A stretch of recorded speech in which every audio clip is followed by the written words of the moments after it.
Hello, everybody. Welcome to Brandon's Haunted Library. My name is Brandon, your undead librarian, and I read and talk about fantasy, literary fiction, and of course, horror. Thank you for choosing my video. With the monumental box office success of Ryan Coogler's film Sinners, I'm not the first person to say that we're having a vampire renaissance. Even before Sinners, we had movies like Abigail, Renfield, and the Oscar-nominated Nosferatu, and shows like What We Do in the Shadows and Interview with the Vampire signaling a new era of the vampire. And this is not to say that vampires ever faded in popularity. I think there will always be a market for vampire content, but I think we have entered a new era in the past few years with a resurgence in popularity. So I want to celebrate this new era, this vampire renaissance, if you'll allow me. I wanted to take some time to celebrate vampires in literature. I want to tell you about 7 incredible vampire novels that I love. Now, this is a personal list of books I've actually read and can stand behind recommending. So there will be notable exclusions. I haven't read any of Anne Rice's Vampire Chronicles or I Am Legend, for example. So sound off in the comments with some of your favorite vampire novels, especially those that didn't make my list, because I love hearing what you all enjoy reading. I thought it would be fitting to go through my list in publication order to showcase the progression of the vampire novels through the decades from 1872 all the way to 2025. So let's not waste any more time and let's get into the books. I will begin this voyage in the year of 1872 with the serial publication of Carmilla by Irish writer J. Sheridan Le Fanu in the short-lived literary magazine called The Dark Blue. While this does predate the seminal work of Dracula by a few decades, this is by no means the first appearance of the vampire in literature, with vampires appearing in poetry and Gothic stories throughout the 19th century, giving some points of inspiration for Le Fanu. Carmilla is a spooky, sexy, and riveting story of horror and seduction, with some of the most impressive Gothic prose that I've ever read. The story follows Laura, a wealthy debutante living with her father in a Gothic castle in Austria. When she is younger, she had an apparition of a beautiful woman and then the feeling of a bite on her neck. Many years pass and there is a carriage accident outside the castle, and one of the passengers, named Carmilla, is given a room in the castle to recover from the accident. Of course, Carmilla is the woman from Laura's childhood vision, and the two become friends during her stay, and they begin to feel a strong attraction towards each other. Women and girls in town begin dying as their lesbian attraction grows, both sexually and emotionally. The ways that the Gothic atmosphere was described was fantastic, and the yearning and attraction between the two women was written in a beautiful mixture of eroticism and melancholy. The portrayal of lesbian attraction was quite provocative for the puritanical era in which it was published, and at the time this was probably received by readers as unholy and perverse acts leading to the consequences in the end of the story, but the text gives enough moral ambiguity for an interpretation more sympathetic to homosexuality and femininity.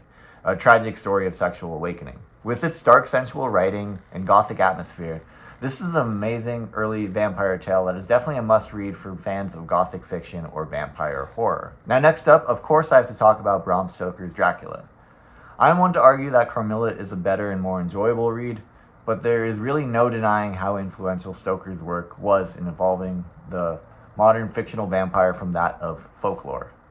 Dracula is an 1897 Gothic horror novel by Irish novelist Bram Stoker. And since it's such a quintessential story and character, I'm sure that I don't need to tell you the plot, but if you don't know, the story follows the vampire Count Dracula as he seeks to move to London to spread his undead curse. He enlists the help of Jonathan Harker, who visits the Count in Transylvania, to help him close a real estate deal for a house near London. Through letters, diary entries, and newspaper articles, Stoker recounts the events of Dracula's voyage to England on the hijacked ship the Demeter, his attempt to create more vampires in London, and the efforts of Jonathan Harker and Van Helsing to hunt and kill Count Dracula. The Gothic horror atmosphere that Stoker creates has been the prototype for horror literature ever since. Many have tried replicating his tone and atmosphere, but never quite to the same effect. Dracula is such an iconic and nefarious horror villain, and was such a foreboding presence throughout all the different perspectives we see him described in this epistolary novel. And it is far from a perfect novel written with some pedantic levels of details that drag out the story longer than it needed to be, and melodrama that borders on absurdity. And the sexism can definitely be a little over the top and a real chore to get through. But this is a layered text, rich in depth of its themes of disease, sexuality, and foreign invasion, all indicative of the time in which it was written. Dracula has undoubtedly had incredible influence on subsequent horror and gothic literature, and for that I had to include it on my list. One of the best horror novels of the 19th century that remains a haunting and rewarding read today. While Dracula defined the vampire novel at the end of the 19th century, Stephen King redefined it in the 20th with Salem's Lot, published in 1975. King once said that in writing this novel, he wanted to explore what would happen if Dracula came to a modern small-town America, and Salem's Lot is exactly that. It's classic King, and in my opinion, one of his scariest works. Instead of Gothic Transylvania and Victorian England, we're in a quiet, seemingly wholesome town of Jerusalem Lot, Maine, where something ancient and evil begins to wake. The story follows Ben Mears, a writer returning to his hometown to write a book about the seemingly haunted Marston House, to finally put his childhood fears to rest. But a wealthy outsider of the town named Barlow has since purchased a large abandoned home. This book is not just about Ben, the writer, as Stephen King is a master of weaving together stories from within the community of Jerusalem's Lot, as vampires slowly begin to take over their small town. He does a great job at portraying small town life before destroying it by vampires that are ruthless and pure evil. It is a very traditional take on the vampire tale, especially compared to books further down on this list, but it does definitely have a modern and personal take to it. It blends classic vampire tropes with a distinct small town American anxiety. It's not just about vampires picking people off one by one, it's about how evil infiltrates a community and how a different, more human type of evil was always present within that community. It is a genuinely creepy novel that maintains an eerie atmosphere and growing tension through its long, though worthwhile page count. Barlow can really give Dracula a run for his money as a frightening and evil presence. And Stephen King's vampires are truly horrific that could give nightmares to even those that are not typically scared by vampires. And the action scenes where the heroes fight vampires were exciting and well written. It remains one of King's scariest and most effective novels for me, an essential modern vampire classic. Next up, John Lindquist's Let the Right One In, published in 2004, is as much a story about loneliness, abuse, and childhood alienation as it is a vampire novel. Set in a bleak 1980s suburb of Stockholm, the story follows a 12-year-old boy named Oscar, an outcast bullied at school and neglected at home. His life changes when he meets Ellie, a mysterious girl who only appears at night. It is a story about their friendship, but it is also a horror story, and it is so bleak and so disturbing. Similar to Salem's Lot, this novel uses vampire storytelling to explore the evil of humanity. Here looking at issues of bullying, alcoholism, pedophilia, genital mutilation, and self-harm. So yeah, all the trigger warnings with this one, do your own research if you need to before picking this up. It is both violent and bloody with some imagery that continue to linger in my mind. You might be tempted to skim through some sections because of how dark this book does get. It is a tough book to read at times, but is incredibly engaging. The atmosphere and tension is built so well within this novel. Something I think this book does well is explore the psychological trauma of turning into a vampire. Feeling your lust for blood grow and realizing the lives you must ruin to continue existing as you slowly lose all control. A terrifying concept that is executed so well. It is a really compelling story and a layered text that can be interpreted several different ways. There's some interesting subtext in here on sexuality and gender, which I appreciate, especially from a novel from 20 years ago. It isn't perfect representation, but it is still valuable. The characters and relationships that center the story are developed so well and give the story a lot of heart. It is rare for a story to be this tender while still being as dark and horrific as this is. Let the Right One In is a very original and haunting take on the vampire, and I highly recommend it. Next up, a book published in 2014 but set in 1978 New York City, The Lesser Dead by Christopher Buehlman follows Joey Peacock, a teenage vampire that has spent the last 40 years living in the subways underground with a community of other vampires. It is told from the first-person, unreliable point of view of Joey as he tells his experience as a vampire living in New York City, womanizing and feeding from femoral arteries in iconic punk clubs like CBGB's and charming celebrities in Studio 54. Life is pretty good until one day he encounters some vampire children on the subway that change the whole course of Joey's story. And what happens next from here, I won't spoil. Joey's narration was very entertaining and engaging. He has a lot of personality and a sense of humor in how he views the world. and he breaks the fourth wall in quite a few entertaining ways. He is unfiltered and definitely talks like a New Yorker in the 70s that grew up in the 30s, meaning that the things he says are definitely not politically correct, but he's so charming and funny that it is really easy to care about his character in this blood-soaked and gory plot.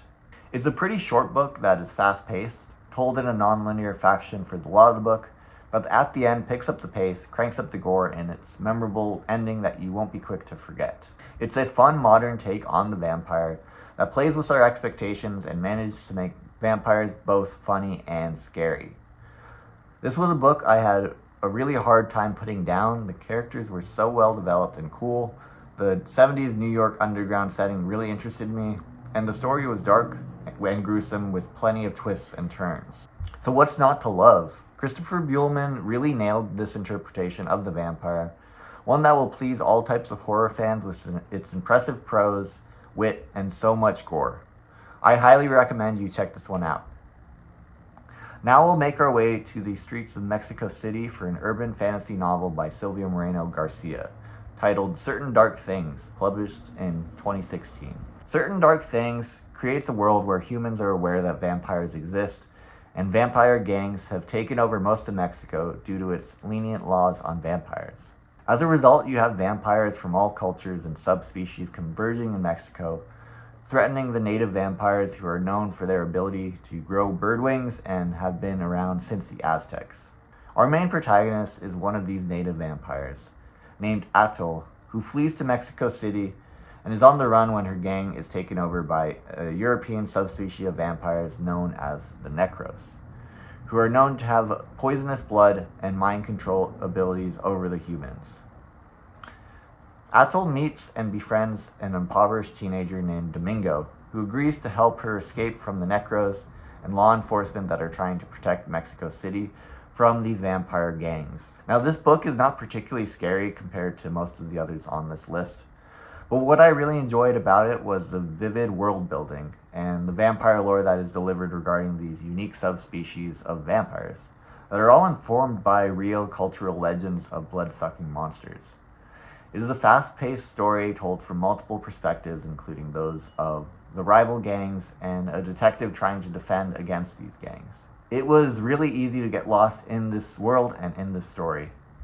It reads like a neo-noir crime novel in many instances, and I love this interpretation of vampire gangs in a richly imagined modern-day alternate reality. It is a dark, character-driven story about gangsters, vampires, and modern life in Mexico City. From an exciting author like Silvia Moreno Garcia, what more can you ask for? And last but certainly not least is the recent 2025 publication of The Buffalo Hunter Hunter from contemporary horror master Stephen Graham Jones. This is both horror and historical fiction and is a brutal, brilliant vampire novel set in the shadow of the real-life Marias Massacre of 1870, where the U.S. Army slaughtered hundreds of Piegan Blackfeet Indian, mostly women and children. That historical atrocity is the seed of which this haunting story grows. Jones reimagines the vampire not as a charismatic predator that we see in much of the previous books on this list, but a deeply wounded figure of survival and guilt. Our vampire, known as Goodstab, declares, rather chillingly in the story, "What I am is the Indian who cannot die. I am the worst dream America ever had." The story unfolds through fragmented epistolary format, not dissimilar from Bram Stoker's Dracula. 2012 Etsy Bucharn discovers the diary of her ancestor Arthur, a Lutheran priest who, over a century earlier, recorded his strange encounters with a man named Goodstab. After each Sunday service, Goodstab returns to Arthur's church, not for worship, but for confession.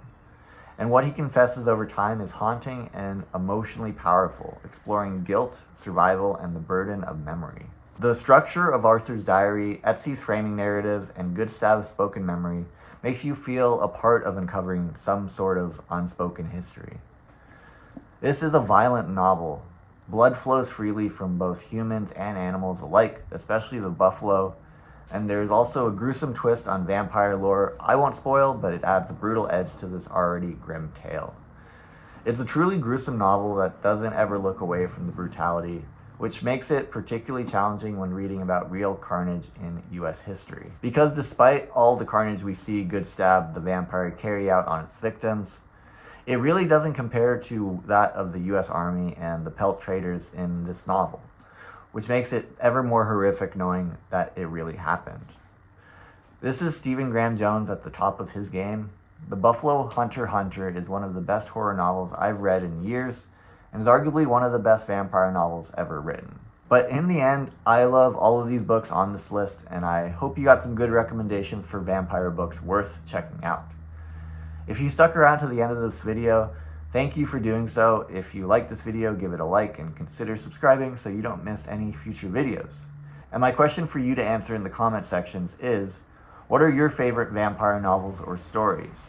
Would love to discuss with you all in the comment sections below. Thank you again for taking the time to watch, and happy reading to you all, and I'll see you all next time.